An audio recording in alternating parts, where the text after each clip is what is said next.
Oi, pessoal, eu sou o Murilo Comério. Estamos aqui em mais um episódio do Capt Descomplica, o podcast oficial do Capt Cursos em parceria com a editora Lumenhures.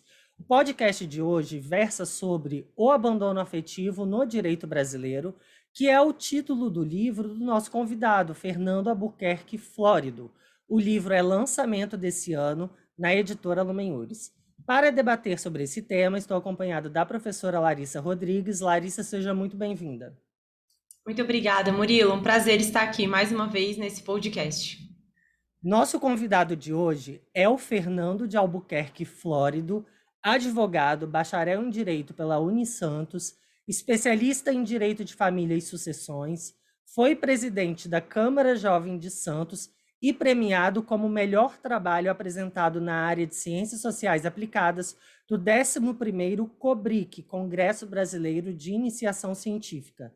Também é coautor do livro Métodos consensuais para soluções de conflitos, aspectos da mediação importantes para modular as tensões humanas atuais. Bem-vindo, Fernando. Murilo, muito obrigado, agradeço pelo convite, é uma honra estar aqui participando do podcast. Esse episódio aborda um tema muito sensível sobre o abandono afetivo, que engloba o direito de família e a responsabilidade civil, adentrando na importância do afeto nas relações familiares e as consequências jurídicas e psicológicas desse abandono. E é interessante que o Fernando, antes de desenvolver propriamente sobre a responsabilidade civil no livro dele, apresentou notas conceituais terminológicas que são basilares desse tema. E eu destaco aqui um trecho do livro que diz o seguinte, entre aspas: o afeto traduz-se pela capacidade de o ser humano estabelecer relações e criar vínculos. É através dos afetos que o ser humano se relaciona e vai além da sua individualidade e finitude. E é justamente em razão da importância do afeto nessas relações e para o desenvolvimento da criança e do adolescente que a tutela jurídica e o debate se tornam relevantes, mas a jurisprudência ainda decide de forma controversa, sendo que há decisões judiciais que reconhecem o abandono afetivo como um ato ilícito indenizável e outras que não. Claro que não é uma tarefa simples e muito menos objetiva, porque envolve sentimentos que são subjetivos e também a interpretação do que é o afeto e o abandono e também dos preceitos constitucionais. E envolve uma gama de relações familiares na nossa sociedade. Fernando, então eu inicio esse podcast te perguntando o que é o afeto e o que é o abandono. Seja bem-vindo novamente, o espaço é todo seu. Murilo, mais uma vez te agradeço pelo convite, por estar aqui nesse podcast em parceria com a editora Lumen Iuris. E você tirou a frase, uma das citações que eu mais gosto desse livro, que é, assim, uma das primeiras publicações minhas, mas um projeto de vida, que é a publicação do abandono afetivo no direito brasileiro. Mas eu entendo que o afeto é justamente isso, a capacidade do ser humano de estabelecer vínculos. Eu gosto muito de uma frase do professor Miguel Reale, que ele a lança no livro Lições Preliminares do Direito, que ele diz que o ser humano é um ser gregário. E não é uma frase muito, não é uma expressão muito comum, mas se a gente for buscar no dicionário o que é o significado de gregário, quer dizer que é um ser social, que o ser humano não consegue viver sozinho. Ele necessita basicamente de estar em companhia. O ser humano é um ser que precisa estar em contato com outras pessoas. Então o afeto é um sentimento, ou melhor, é uma necessidade do ser humano. E a gente precisa verificar isso nas relações familiares. Então, todo mundo vem de uma família. E a família, então, precisa ter a tutela do direito. Nós temos uma tutela muito clara do aspecto patrimonial, no direito de família e de sucessões. Quando a gente casa, quem tem direito ao quê? Quem tem direito a bens. Quando a gente separa, quem vai ficar com o quê? Quando quem morre, o que herda no quê? E quando a gente está na constância da família, quem vai sentir o quê? Então o direito precisa também se programar nesse sentido. o que cada um vai sentir. E se não sentir, é legítimo? É ok um pai não cuidar de um filho? Uma mãe não cuidar de um filho? Porque se o afeto é uma consequência natural do sentimento humano, quando ele não acontece, há uma ruptura, então, dessa naturalidade de sentimento. E aí o direito também precisa se preocupar. Então, o afeto é natural à sentimentalidade humana. E o abandono, e aí mais propriamente o abandono afetivo, é quando há essa ausência de afeto, a falta de manutenção desses vínculos entre as pessoas. Então, os exemplos que eu dou no meu livro são: o pai pode morar em outra cidade, em cidade diversa do filho. A mãe pode morar em cidade diversa do filho. Mas se a mãe liga para o filho todos os dias, ou se o pai manda uma mensagem para o filho todos os dias, ele está cultivando, ele está mantendo a relação de afeto. E, portanto, não há abandono. Abandono se caracteriza quando há a ruptura da relação de afeto, ou seja, quando não há aquele cultivo da relação, quando o ser humano deixa de ser gregário entre a família. E aí sim a gente se depara com o abandono. É quando o pai simplesmente registra o filho e o filho só tem o nome da certidão do pai e nunca mais o viu, ou quando o pai só acompanhou a primeira infância e depois se perdeu no mundo, ou quando a mãe deixou o filho aos cuidados do pai e passou a estabelecer uma convivência uma vez no mês e depois nunca mais se interessou pela criação da criança. Então, o abandono ele está materializado pela ausência dessa manutenção do afeto. O afeto, então, ele é esse estabelecimento de vínculos contínuo e duradouro, que se protrai no tempo.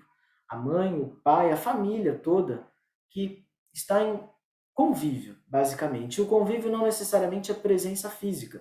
O Conrado Paulino da Rosa vai dizer que a distância física não é abandono. A distância física pode ser, sim, sopesada, ou melhor, compensada com o afeto através de redes sociais, através de telefonemas. Não necessariamente a distância física traduz abandono. Então a gente já começa a entrar numa esfera até mesmo de um afeto digital, em razão do que você menciona das redes sociais, de telefonemas. E aí, Fernando, o interessante dessa discussão envolve também a interpretação do artigo 229 da Constituição Federal, que trata do dever de cuidado dos pais perante os filhos menores de idade. Esse dever de cuidado, ele sempre foi um dever de assistir, criar, educar e sustentar os filhos até que alcancem essa maioridade. Mas, afinal, amar, conviver e ser afetuoso também se enquadram nesse dever de cuidado? É um pouco controverso, né, Murilo? Os tribunais têm entendido o seguinte: olha, o filho com 18 anos não precisa mais de pensão alimentícia. Mas, como ele está ingressando no mercado de trabalho, os pais têm a obrigação, caso ele esteja estudando, de pagar pensão até os 24 anos, porque deve haver ali uma manutenção do princípio da solidariedade. Os pais precisam ser solidários com os filhos. Solidariedade não tem a ver com afeto? Assiste, o direito da criança e do adolescente, que está consagrado no 226 da Constituição, tem a ver, então, com um direito de exigir dos pais esse afeto. Assistência, criação, cuidado são direitos tipificados da criança e do adolescente na Constituição e no Estatuto da Criança e do Adolescente. Então eu entendo que a criança e o adolescente têm direito de exigir dos pais esses atributos. E aí, quando essa discussão chegou ao Superior Tribunal de Justiça, que é a Corte de Uniformização da Legislação Federal, questionou-se o seguinte: tudo bem, cuidado até vai, você pagar alimentos, mas e cuidado de afeto, cuidado de amar? Essa obrigação está na lei ou ela é supra ou infralegal? Ela está fora da lei? Eu entendo que amar não é uma obrigação legal, mas ela é uma obrigação que decorre da lei. Assistência, solidariedade, prestação de alimentos, cuidado, a soma disso resulta necessariamente em amar. Eu não posso exigir judicialmente o amor, mas eu posso exigir judicialmente o cuidado, porque é obrigação legal. O poder familiar, poder-dever, que estão sujeitos os pais, têm a obrigação de cuidado. E se os pais não cuidam, eles precisam ser responsabilizados por isso. Eu não posso exigir que um pai e uma mãe ame um filho, mas eu posso exigir que o pai e uma mãe cuide de um filho. Até porque abandono de incapaz é crime. Por que então, na esfera civil, eu não posso responsabilizá-los? O STJ, então, tem um entendimento, ainda que dissonante, e na obra eu busco compensar, ou melhor, condensar esses entendimentos numa coisa que eu chamo de reparação civil pelo abandono afetivo. O pai e uma mãe que deixa de observar esse dever de cuidado pode ser responsabilizado civilmente por esse abandono. E Fernando, normalmente. eu posso intervir aqui, Murilo, rapidinho, só porque eu fiquei, quando o Fernando menciona sobre a jurisprudência do STJ e a uniformização em alguma maneira, né? E eu vi que no seu livro você teve o cuidado de dedicar um ponto específico para esse recurso especial do STJ. E aí a pergunta que eu te faço é: esse precedente do STJ, Fernando, inaugura uma consolidação dentro do judiciário brasileiro sobre a tese do abandono afetivo, e a compensação, a indenização, ou não? O que a gente tem em relação a isso? É exatamente isso, Larissa, que eu ia perguntar. Como que está o entendimento da jurisprudência no momento? Porque o Fernando, no livro dele, menciona uma decisão do STJ que foi uma decisão que inaugurou esse debate nas cortes superiores. E lá já houve divergência com relação à interpretação desse dever de cuidado da nossa Constituição Federal. E é interessante até que esclareça como que está atualmente essa questão no judiciário brasileiro. Inaugura, porque o que acontece? Até então a gente tinha julgados isolados no STJ em que se confundia muito o dever de cuidado com o dever de amor. Então, muitas vezes, a criança ou o adolescente, ou aquele que pleiteava a indenização, não obtinha a condenação do genitor ou da genitora, justamente porque o STJ ou as outras cortes, tribunais intermediários, entendiam que se pleiteava o amor e não o cuidado. Então, esse recurso especial, com relatoria da ministra Nancy Andrighi, ele trouxe um divisor de águas para esse tema. Ele disse assim, olha, existe uma diferença. Amar é faculdade, cuidar é dever. E pela inexecução do dever de cuidado, deve haver a compensação do abandono sofrido na área afetiva. E aí, então, esse recurso especial está servindo de precedente para todos os outros casos de abandono afetivo. Nós não temos uma lei específica de abandono afetivo no Brasil. O que nós temos? Uma obrigação, poder-dever de poder familiar, que eu entendo que é um direito e um dever dos pais. E, quando inexecutado do aspecto afetivo, o lesado, o filho, pode então demonstrar essa inexecução dessa obrigação de poder familiar e pleitear a compensação dos danos.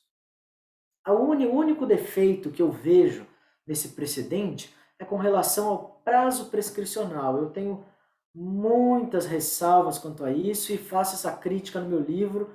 E se eu encontrasse a ministra Nancy Andrighi na rua, eu faria essa crítica pessoalmente. O prazo prescricional é de 3 anos da reparação civil comum. E eu concordo com o professor Flávio Tartucci quando ele diz que esse prazo deveria ser imprescritível. Uma criança ou um adolescente que é abandonado afetivamente pelos pais sofre ali um dano de natureza imensurável. E aí eu entendo que esse dano deve ser equiparado, por exemplo, à tortura. A reparação civil pelo dano oriundo da tortura é imprescritível. A regra é que toda pretensão prescreva. Mas o dano da tortura é imprescritível. Por que o dano, então, de um pai ou uma mãe que tem uma obrigação moral, legal e natural de cuidar de um filho prescreve em 3 anos a contar da maioridade? Então imagina um jovem que completa 18 anos sem saber nada da vida, tem 3 anos para processar o pai ou a mãe que o abandonou. Não é razoável, nem do ponto de vista jurídico, nem do ponto de vista prático da realidade. Então, esse prazo prescricional, eu entendo dele ser completamente dissonante da realidade. E eu entendo ser essa pretensão imprescritível. É o que eu defendo no meu livro. Porque o dano que decorre desse abandono afetivo dentro da relação familiar, ele é imprescritível. Pela natureza do dano. É um dano completamente diferente. Não é a mesma coisa de eu estar dirigindo no trânsito e você bater na traseira do meu carro. É um dano não de superficialidade, mas é um dano que envolve uma sentimentalidade de identidade do ser. Olha, a pessoa que te pôs no mundo não necessariamente te trouxe o cuidado natural, legal, enfim. Então, é a única crítica que eu faço a esse precedente, mas esse precedente baseou diversas e diversas condenações. Eu atuo aqui em São Paulo, no Tribunal de Justiça, majoritariamente na área civil, e principalmente esse prazo prescricional tem barrado ações muito bem instruídas, com provas do abandono, pais que sumiram no mundo, mães que sumiram no mundo, jovens acima de 21 anos que comprovam os danos através de laudos psiquiátricos, acompanhamento psicológico, que eu entendo também que é um dano que não precisa ser comprovado, mas as ações são muito bem instruídas do ponto de vista probatório, mas vêm as sentenças e os acórdãos e digam, olha, muito embora haja uma comprovação, uma suficiência probatória magistral, deve ser reconhecida de ofício a prescrição de 3 anos, conforme o precedente do STJ. Mas aí a prescrição ela começa a correr a partir de quando? É a partir dos 18 anos ou da A partir da maioridade, quando encerra o poder familiar. Entendi. Então, encerrado o poder familiar aos 18 anos, passa a contar os 3 anos de prazo prescricional da reparação civil comum. Entendi, porque eu estava Existe uma pensando única aqui se fosse, exceção. só te interromper, que o meu raciocínio é se fosse da ciência da lesão. Porque Eu assim, concordo.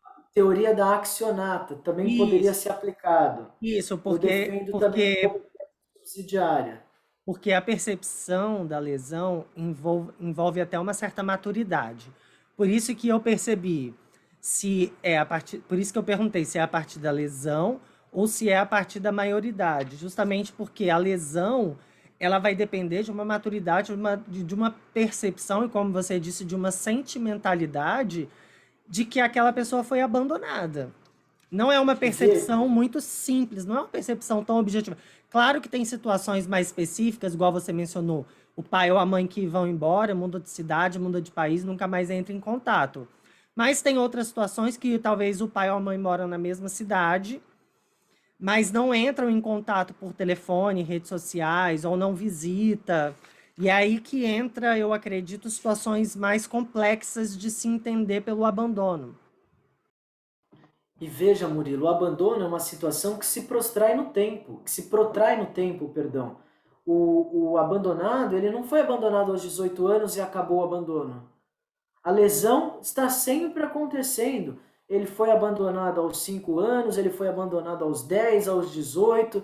Então, a aplicação desse prazo, para mim, ela não tem a aplicação prática, real, do ponto de vista, ela não beneficia o abandonado, ela só beneficia o abandonante no sentido de não poder ver essa pretensão condenatória realizada. Então, eu defendo também de forma subsidiária a aplicação da teoria da accionata. Então, quando o abandonado percebe, vai procurar, por exemplo, um atendimento psicológico, entende que foi abandonado e aí procura os seus direitos, ciência da lesão conta 3 anos. Concordo também, mas em primeiro lugar, a pretensão deve ser reconhecida de forma imprescritível. É o que eu defendo no livro. Mas esse precedente do STJ tem baseado todas as decisões, reconhecendo, evidentemente, a existência do abandono afetivo e a possibilidade de uma compensação em matéria de dano moral em razão disso. E acho que tem um ponto, Fernando, que você tocou, que quando a gente pensa na fixação desse marco prescricional e no prazo prescricional de 3 anos, num primeiro momento me vem à cabeça o seguinte: é quase que uma demanda à urgência de agir daquela pessoa, daquele filho, daquela filha, que deve raciocinar até os seus 21 anos de idade se ele foi ou não objeto, alvo de um abandono afetivo. E muitas vezes, e claro, dependendo do quadro da pessoa, dependendo, enfim, de uma série de variáveis, pode ser que até os 30 anos ela nunca tenha consciência de que alguns sintomas, de que alguns sinais, algumas manifestações na vida dela sejam decorrentes desse abandono afetivo. E aí, quando ela percebe isso, tarde demais, não vai poder buscar a compensação indenizatória. E aí não é nem uma compensação que Afetiva. realmente... Efetiva, exatamente. Ela busca uma compensação indenizatória. Eu te indenizo pelo dano que eu causei, mas não vou poder reparar efetivamente, né? E Larissa, só complementando, além realmente me parece muito estranho esse raciocínio do prazo de 3 anos depois dos 18, porque além de envolver uma maturidade, a pessoa também tem que ter consciência de que ela tem o direito de pleitear uma indenização na justiça. E aí eu vou até perguntar para o Fernando as medidas judiciais cabíveis. Mas, de toda forma, ela teria até os 20, a pessoa tem até os 21 anos para ela ter consciência do abandono afetivo, consciência sentimental e consciência jurídica aos 21 anos. Então, assim, é muito E a pouco para consciência ela também, Murilo, ter essa informação. não querendo te cortar, mas a consciência também de que vai enfrentar uma discussão judicial com o genitor ou com a genitora. Sim. Então é uma preparação muito grande que demanda uma maturidade complexa. Imagina você com 21 anos, não, vou processar o genitor que me abandonou. Vou procurar um advogado para processar. Vou procurar um advogado, vou buscar e recolher provas para isso, vou pensar numa indenização para ele me dar. E aí? Então, a única exceção com relação a esse prazo é em caso de reconhecimento de paternidade. Conta 3 anos a partir da sentença que reconhece a paternidade. Então, imagina que você tenha uma criança, um adolescente que só tem o registro da mãe na certidão de nascimento. E aí, quando já adulta, tem uma sentença que transita em julgado que reconhece a paternidade de um pai. E aí, obviamente, conta 3 anos a partir do reconhecimento da paternidade para ela processar a título de abandono afetivo.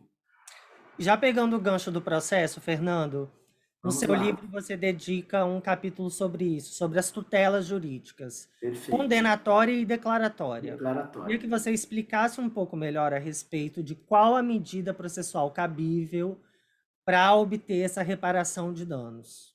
Por que eu divido? A tutela declaratória não é muito falada no âmbito do abandono afetivo, mas por que eu divido? Porque a criança e o adolescente pode pedir alimentos para os pais. E pelo princípio da solidariedade, os pais na velhice podem pedir alimentos para os filhos.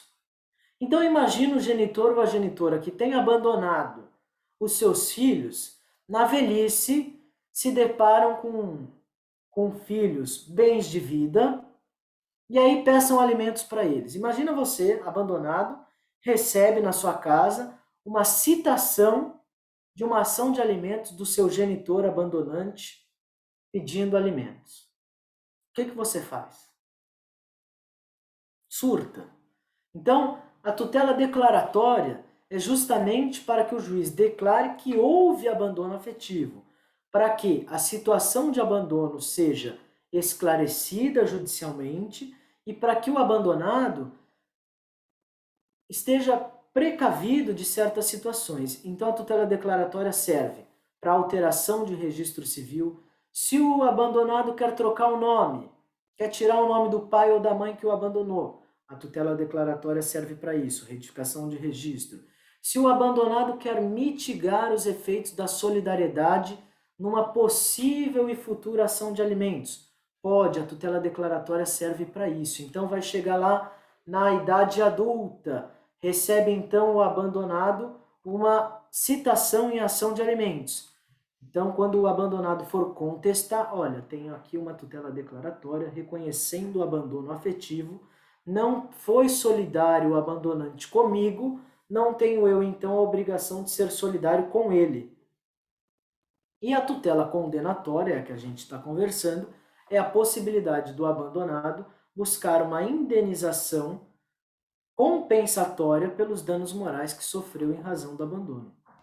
E aí, a fixação, nesse recurso especial, que a gente trata como precedente, a abandonada, uma mulher, ela recebeu, então, uma espécie de uma compensação material e moral. Ela recebeu um apartamento e uma quantia em dinheiro a título de danos morais.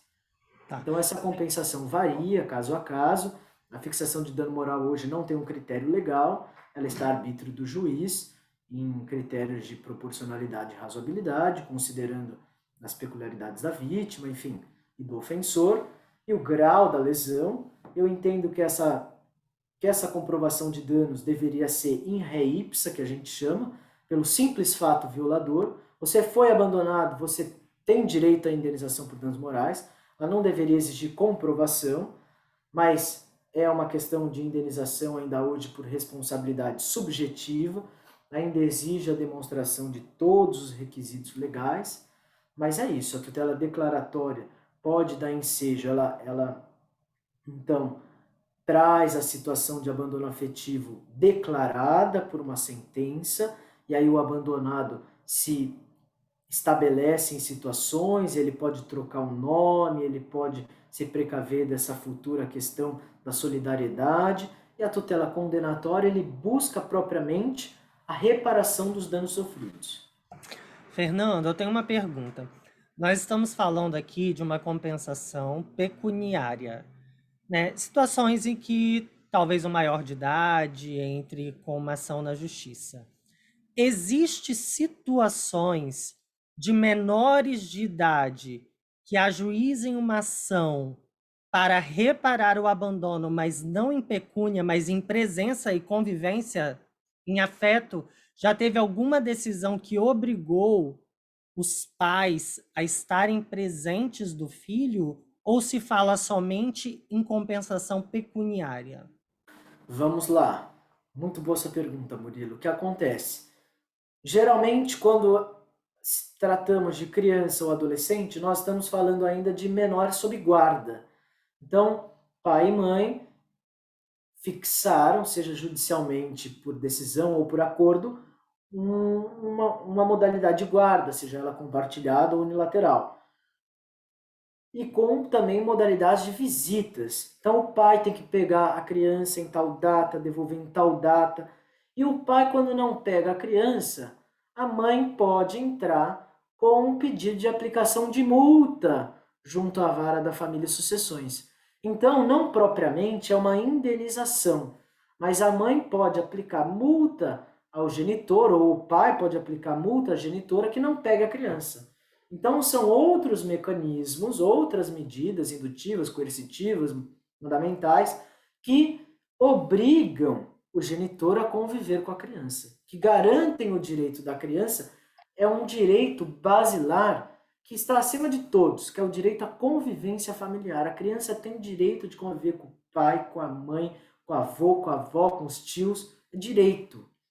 Então, se o pai, que tem lá um acordo de guarda, modalidade de visita, tem que pegar tal data, não pega, a mãe pode ir lá e pedir uma fixação de multa para o pai pegar.